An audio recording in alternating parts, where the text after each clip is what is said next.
मंडळी, शीतल ब्लॉग या मराठी यूट्यूब चॅनलमध्ये मी शीतल तुमचे मनपूर्वक स्वागत करत आहे. सर्वांना सर्वप्रथम श्री स्वामी समर्थ. आजचा दिवस तुमचा खूप छान आनंदाचा आरोग्याचा जावो हीच बाप्पाचरणी प्रार्थना. तर नवीन दिवसाची मस्त अशी सुरुवात झालेली आहे. आता मला करायचं आहे उंबरठ्याचं लेपन आणि देवपूजा करून घ्यायची आहे. तर व्हिडिओ कुठेही न स्किप करता लास्टपर्यंत बघा आणि आपल्या चॅनलवरती नवीन आला असेल तर आपल्या चॅनलला सबस्क्राईब करायला विसरू नका. चला तर सगळ्यात पहिल्यांदा माझ्या ताईंना, दादांना, वहिनींना गुड मॉर्निंग. तर सकाळची सुरुवात अशी छान झालेली आहे. तर सकाळी लवकर उठले, आज 4 वाजता उठले होते. उठल्यानंतर ना लगेच गरम पाणी पिऊन घेत असते आणि नंतर ना सगळीकडनं झाडून घेतलं. सकाळ सकाळ असं सगळं झाडून घेतल्यानंतर ना जी ही निगेटिव्ह ऊर्जा आपली रात्रभर घरामध्ये असते ती बाहेर निघून जाते. नंतर ना लगेच कचरा बाहेर टाकून द्यायचा आहे. आता दरवाजा उघडून पहिल्यांदा मी पितरांना असं पाणी, म्हणजे जे बाहेर आपले पित्र वाट बघत असतात त्यासाठी मी पाणी असं शिंपडून घेतलं. नंतर पाणी शिंपडल्यानंतर सगळीकडनं झाडून व्यवस्थित घेतलं. मग आले मी बाल्कनीमध्ये सगळ्या झाडांना पाणी घातलं. मनी प्लांटलाही घालून घेतलं. त्यानंतर एका बकेटमध्ये थोडीशी हळद आणि खडं मीठ टाकलं आणि सगळीकडनं फरशा पुसून घेतल्या. तर बेडरूम पुसली आणि नंतर किचनमध्ये आले. किचनही स्वच्छ पुसून घेतलं. तर अशी सकाळ सकाळ कामे केली तर एकदम मनाला प्रसन्न वाटतं आणि आंघोळ करायच्या अगोदर अशी कामे केली तर मग आपल्याला इरबळ असं कंटाळल्याने होत नाही. नंतर मी आंघोळ करून आले आणि नंतर देवाला दिवा लावला, तुळशीला दिवा लावला. सकाळ सकाळ असं तुळशीला ते दिवा लावल्यावर एकदम छान वाटतं. त्यानंतर किचनमध्ये आले. सगळं किचन गॅस ती एकदम व्यवस्थित पुसून घेतला. नंतर शेगडीला आहे ना मी स्वस्तिक काढून घेतलं. तर सकाळ सकाळ बघा अगोदर गावाकडं घर काय करायचे, शेणाने सारवून घ्यायचे. नंतर चुलीला आहे ना पोतारा देऊन घ्यायचे आणि चुलीची पूजा करून नंतर स्वयंपाकाला सुरुवात करायची. पण आता तसं काय राहिलेलं नाही, त्याच्यामुळं आपण शेगडीची पूजा अशी करू शकतो. तसंच अन्नपूर्णाचा किचनमध्ये वास असतो, त्याच्यामुळे किचन एकदम क्लीन ठेवायचं कधीही. आणि छोटीशी अशी आपण शेगडीची पूजा करू शकतो, काही वेळ लागत नाही. तर आपल्याला बी छान वाटतं स्वयंपाक करताना ती. तर आता इथं बघा शंभू बाळाला जायचं होतं कॉलेजला, त्यासाठी इथं पहिल्यांदा मी कणिक मळून घेतली. तर आज 4 वाजता उठले होते आणि त्याला जायचं होतं 6 वाजता कॉलेजला. तर त्यासाठी अगोदर मी कणिक ती व्यवस्थित मळून घेतली. त्यानंतर इथं कांदा आणि टोमॅटोची चटणी त्याला बनवून घेतली. तर कांदे बारीक बारीक असे कट करून घेतले आणि नंतर टोमॅटो कट करून घेतले. तर म्हणत होता की मला मम्मी उशीर होतोय, लवकर पटपट आवर. त्याच्यामुळे मी तर पटपट आवरून घेतलं. तर शंभू बाळाचं कॉलेज आजपासून 6 वाजल्यापासून, म्हणजे 6 वाजता घरातून निघायचं आहे, म्हणजे 7:30 वाजता त्याला कॉलेजमध्ये पोचायचं आहे आजपासून. तर त्यासाठी मी आज लवकर उठले होते. तर कढईमध्ये कांदा टाकला, कांदा चांगला परतून घेतला आणि त्याच्यामध्ये कांदा परतल्यानंतर त्याच्यामध्ये थोडंसं तेल टाकलं. तेल टाकून पुन्हा नंतर चांगलं परतून घेतलं. आता कांदा चांगला लालसर होईपर्यंत चांगलं परतून घेतलं. त्यानंतर मिरची पावडर टाकली, चवीनुसार मीठ टाकलं. आता कांदा चांगला परतला की त्यात लगेच टोमॅटो टाकलं आणि दुसरीकडे चपाती लाटायला घेतली. तर चपाती लाटताना अशी घडी करून लाटायची आणि तेल टाकून ती व्यवस्थित, म्हणजे चपाती चांगली टम्म फुगते आणि मऊ राहते. त्यानंतर कांदा टोमॅटोच्या चटणीमध्ये कूट टाकलं आणि चांगलं मिक्स करून घेतलं. बारीक गॅसवरती चांगलं शिजवून दिलं. आता दुसऱ्या साईडला लगेच चपाती करून घेतली आणि चपाती अशी चांगली भाजून घेतली. तर अशी घडीची चपाती केली तर एकदम टम्म फुगते आणि मऊ राहते. आता ते एक चपाती तयार झालेली आहे. दुसरी चपाती लगेच करून घेते. आता त्याला नाश्ता कर म्हणलं शंभू बाळाला, पण त्यांनी केला नाही. त्याच्यामुळे म्हणलं बाळा दूध तरी पिऊन जा. मग दूध गरम करण्यासाठी ठेवलं आणि त्याला दूध दिलं. आता दुसरी चपाती माझी शिकून झाली आणि नंतर लगेच त्याचा टिफिन भरून घेतला चपाती थंड झाल्यानंतर. तर अशी रोजचा माझी धावपळ होणार आहे, कारण की आज शंभू बाळाच्या आजपासून त्याला 6 वाजता जायचं आहे ना, त्याच्यामुळे. तर आता टोमॅटोची चटणी तर गरम आहे आणि चपाती गरम आहे, पण थोडीशी थंड होऊन दिली आणि नंतर डब्यामध्ये घातली. आता शंभू बाळाचा सगळा डबा भरून झाला आणि तो जायला आता कॉलेजला निघाला. तर निघताना पहिल्यांदा तो अगोदर माझ्या पाया पडत असतो आणि मगच जात असतो कॉलेजला. तर पहिल्यापासून त्यांना सवय आहे. त्यानंतर मी बाहेर आले आणि बाहेर आल्यानंतर असे तांदूळ टाकत असते, म्हणजे चिमण्या आल्यानंतर खात्यात. आता चिमण्याला तांदूळ टाकून लगेच आतमध्ये आले आणि त्यांना पाणी गरम करून प्यायला दिलं.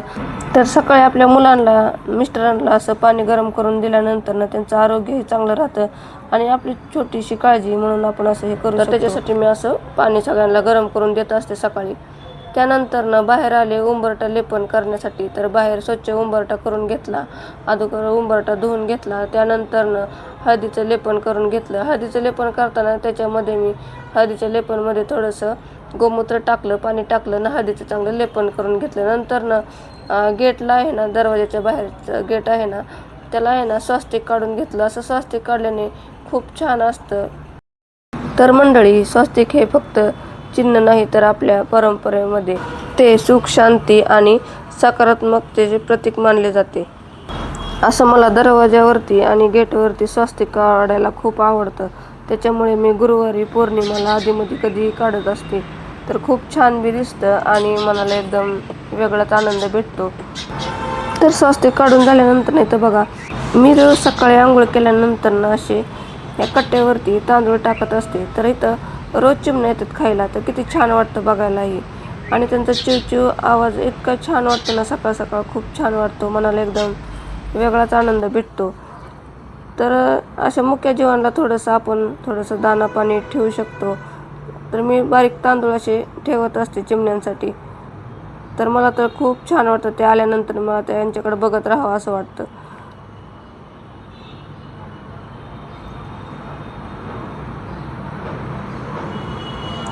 आता चिमण्या गेल्यावरून नंतर मी रांगोळी काढायला आले. तर उंबरठा चांगला सुकला. त्यानंतर रांगोळी काढून घेतली. तर इथं बघा, माझ्यापाशी असे रांगोळीचे छापे आहेत. अगोदर मी लक्ष्मींची पावलं काढून घेतली आणि छापेने अशी रांगोळी काढून घेतली. त्यानंतर त्याच्या मध्ये असे कलर भरून घेत असते. तर उंबरठा खूप छान दिसतो आणि एकदम पटदिशीन रांगोळी होती, काहीच उशीर लागत नाही. तर मी अशीच रांगोळी काढत असते. त्यानंतर अशा गुलाबाच्या पाकळ्या जर ठेवल्या ना मध्ये तर एवढा उंबरठा म्हणजे सुशोभित दिसतो ना, खूप छान दिसतो. तर मला तर ही रांगोळी खूप आवडते, त्यामुळे मी सारखं ही रांगोळी काढत असते. त्यानंतर नाही तर बघा, केशरी कलर टाकला आणि हिरवा कलर टाकून अशी रांगोळी काढून घेतली. तर रांगोळी खूप छान दिसत होती. तर असं सकाळ सकाळ केल्यानंतर लक्ष्मीचं आगमन आपल्या घरात होत असतं आणि आपल्याला बी छान वाटतं. त्याच्यासाठी मी असं रोज करत असते पूजा, रांगोळी ती काढत असते. तर मला रांगोळी ती काढायला खूप आवडतं. नंतर रांगोळी काढल्यानंतर दिवा ती लावून दरवाजाच्या बाहेर उदबत्ती ती ओवाळून आतमध्ये पूजा करण्यासाठी आले. पहिल्यांदा मंदिरात आल्यानंतर देवाच्या अगोदर घंटी वाजवून देवांना सगळ्यांना झोपेतनं उठवलं. नंतर मी देवांची पूजा करायला घेतली. तर गणपती बाप्पाला मी असं पुसून घेत असते आणि संकष्ट चतुर्थी दिवशी किंवा अमावस्येच्या दिवशी, पौर्णिमेच्या दिवशी आंघोळ घालत असते. सारखं आंघोळ घालत नाही, कारण की शाडू मातीची मूर्ती आहे ना, ती खराब होऊ शकते. त्याच्यामुळे मी सारखं आंघोळ घालून घेत नाही बाप्पाला आणि आधीमध्ये असे कपडे चेंज करत असते. त्यानंतर सगळ्या देवांना आंघोळ घालून घेतली दुधाने. नंतर तांब्याचा कलश घेतला आणि झाडाची पानं काढून खायची पानं अशी लावून घेतली तांब्याला. नंतर त्याच्यामध्ये रुपया ते ठेवून असं नारळ वरती करून स्वास्तिक काढून घेतलं. नारळाला बी हळदी कुंकू वाहून पूजा करून घेतली. नंतर देवासमोर अशी कमळाची मी रांगोळी काढून घेतली. तर कमळाचा साचे बी असं खूप छान आहे, रांगोळी खूप छान येते. तर असं वरनं जर रांगोळी टाकली ना तर व्यवस्थित निघते. जर तुम्ही एकदम टाकून जर असं दाबून जरी केलं तर मग एकदम जाड रांगोळी पडते. तर हलक्या हाताने रांगोळी टाकली तर रांगोळी चांगली येते छाप्याने बी. त्यानंतर त्यात हळदी कुंकू टाकलं तर त्यांनी छान दिसालेले गुलाब. नंतर मी सगळ्या देवांना फुलं ती वाहिली. तर झाडाची फुलं होती तेवढी आज वाहिली. तर आज माझ्यापाशी जास्त फुलं काही नव्हती. तर हे बघा, माझी सगळी पूजा झाली. त्यानंतर मी बाहेर आले आणि बाहेर आल्यानंतर सूर्यनारायणाला अर्घ दिला आणि नंतर त्यांची मनोभावाने पूजा केली. त्यानंतर तुळशी मातेलाही पाणी वाहिलं, पूजा केली. अशी मी रोज पूजा करत असते. तर खूप छान वाटतं मला. त्यानंतर बघा, इथं उदबत्ती नव्हती आणली तर मला ह्यांनी उदबत्ती आणून दिली. तर अशी छोटी मोठी माझी मदत करत असतात ते सारखं. त्यानंतर तुळशी मातेला सूर्यदेवाला नमस्कार केला आणि घरामध्ये आली. आता यांचा मला टिफिन बनवायचा होता आणि राजेशला बी कॉलेजला जायचं होतं. तर शंभू बाळ सकाळीच गेलं, त्याला टिफिन बनवून दिला. तर आता राजेशला काय केलं, चहा बनवून दिला. चहा चपाती खाऊन जा बाळा म्हणलं. तर आता सकाळ सकाळी घाई गडबडीमध्ये मला पोहे ती करायला टाईम भेटत नाही, त्याच्यामुळे मी काय करत असते, चहा चपाती अशी मुलांना देत असते. त्यानंतर मी त्याला नाश्ता दिला चहा चपातीचा आणि आतमध्ये आले. तर त्यांचाही टिफिन बनवायचा होता मला. तर आता मला भाजी राहिली होती करायची, चपात्या तर झालत्या. तर आता भाजी करण्यासाठी मी बटाट्याची भाजी आणि ढोबळी मिरची भाजी अशी मिक्स करून करणार आहे. तर बटाटे कट केलं, ढोबळी मिरची 2 होत्या ते कट केला, 1 टोमॅटो चिरला. आता पॅनमध्ये तेल टाकलं, जिरे मोहरी टाकली. जिरे मोहरी ती चांगली तडतडली की त्याच्यामध्ये लसूण असं कट करून टाकला आणि लसूण चांगला परतला की त्याच्यामध्ये टोमॅटो टाकलं, हळद पावडर टाकली, मिरची पावडर टाकली आणि कट करून घेतलेलं आहे ना ढोबळी मिरची आणि बटाटा ते टाकून घेतलं त्याच्यामध्ये. भाजी खूप छान होती, तुम्ही अशी करून बघा. त्यानंतर मीठ टाकलं. मीठ टाकल्यानंतर झाकून घेतलं, थोडंसं पाण्याचा शिंतोडा दिला आणि त्यात मॅगी मसाला आणि घरकुल मसाला आहे ना ते टाकलं चांगलं. आता भाजी चांगली परतून घेतली. मैत्रिणींनो, तुमची ही अशी सकाळ सकाळ धावपळ असते का ते मला कमेंट बॉक्समध्ये नक्कीच सांगा. आता त्या दोघांचे डबेही असे ओले होते, ते चांगले पुसून घेतले, कोरडे केले. नंतर चपात्या थंड झाल्यानंतर डब्यामध्ये भरल्या, नाहीतर पाणी सुटल्यावर होतं चपात्यांना. त्यानंतर भाजी भरली आणि त्यांचा टिफिन पॅक करून दिला. टिफिन ती पॅक केल्यानंतर मी लगेच त्यांच्या पाया पडले. मला असे लग्न झाल्यापासून सवय आहे त्यांच्या पाया पडायची. आता मुलं गेले कॉलेजला, हे गेले ड्युटीला, आता माझे राहिलेले कामं करून घेते. तर मैत्रिणींनो, सुख, शांती, समृद्धी, आरोग्य आणि लक्ष्मी टिकवण्यासाठी मी हे सगळे छोटे छोटे उपाय करत असते. तुम्हीही करून बघा, तर खूप मनाला प्रसन्नता वाटते. असं केल्याने घरात एकदम वेगळंच ऊर्जा निर्माण होते. तर आजचा व्हिडिओ तुम्हाला कसा वाटला तुम्हाला कमेंट बॉक्समध्ये नक्कीच सांगा. व्हिडिओ जर आवडला असेल तर व्हिडिओला लाईक, शेअर, सबस्क्राईब करायला विसरू नका. व्हिडिओ बघितल्याबद्दल धन्यवाद. सर्वांना श्री स्वामी समर्थ.